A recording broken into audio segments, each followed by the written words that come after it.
So, when I bought my first serious camera way back in 1986, when I was 5, just a toddler at the time, it was a Pentax P30, and it came as standard, as all cameras did back in those days of film, with a 50mm prime lens.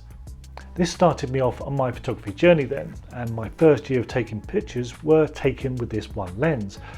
Most of those were complete rubbish, of course, probably just fit for the bin now. But I was just learning, and more importantly, I was a photographer now. My first upgrade after that was a zoom lens, with my first being a fully versatile 28-105 model. Now I could shoot wide-angle landscapes, but also zoom into views for more selective or more abstract compositions. Most cameras I used thereafter were coupled to one zoom lens or another, but as I moved to medium format, a Mamiya RZ67, I had to give up the zooms and go with primes, as these were the only lenses really available for the system. When I finally moved to digital, I went back to zooms, but my favourite lens on the Canon 5D full-frame camera, however, was a 24mm prime. But this was a special prime lens.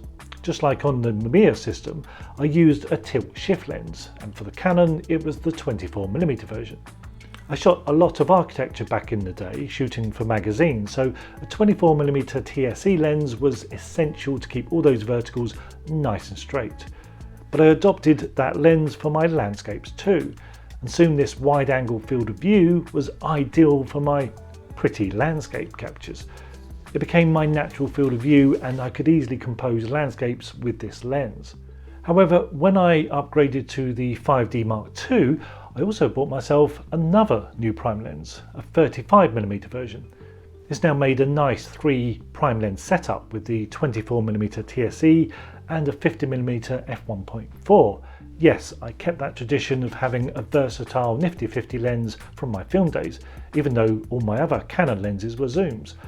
And I really enjoyed using that 35mm lens too, and even though I didn't know it at the time, it would soon become my default, my favourite field of view.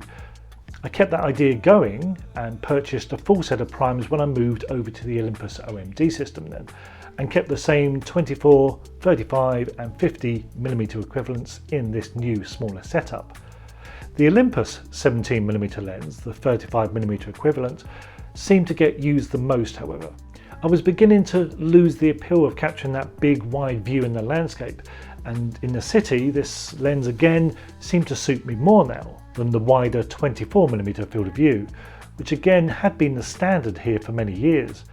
Then for better quality and for a faster maximum aperture, I invested in one of the Olympus Pro primes, the 17mm f1.2, and I did a video about this lens which you may remember.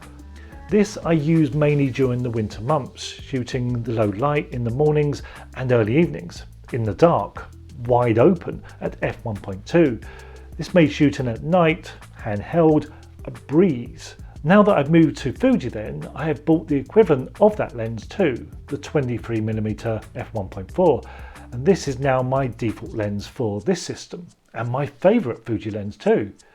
So why do I love the 35mm focal length so much, and why is it my go-to field of view? That's what you're all asking, isn't it, yeah? Well, as I mentioned, my preferred view is slightly tighter now on my wide angles. My landscapes aren't always the traditional ones. I prefer gritty than pretty, and I'm less inclined to shoot the big wide view now at a popular hotspot. I'm not necessarily looking to include lots of foreground either, and I'm certainly not trying to capture a colourful sunrise sky. Ugh. My compositions are now more about the details in the wide view. Not necessarily telephoto crops, but instead it's about capturing the view that I am now drawn to. When I started to shoot in the city, in the urban environment, I took all my acquired skills and learning that I had mastered in the landscape and began taking my cityscape captures in a similar way. This meant capturing those with a 24mm lens, that wider field of view. I wanted to include everything, and I treated my urban landscapes, like my rural ones, with a beginning, a middle and an end. Foreground, midground, background. Now I still capture the odd image this way still in the city with this field of view, But over time, my cityscapes are now visualized differently. I'm seeing the views within the view, and this just means cropping in slightly to frame that.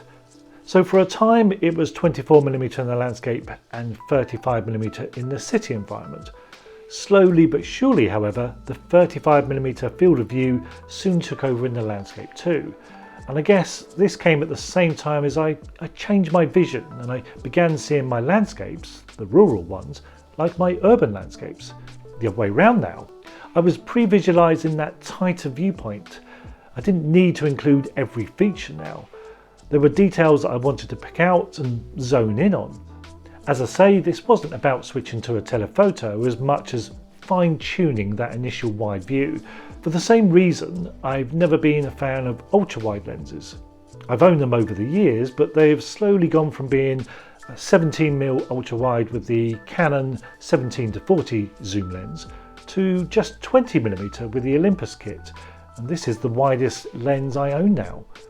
At the moment, I don't have an ultra-wide for the Fuji X-T5, and whilst I could make use of one if I could find the ideal lens, it would only get used sparingly.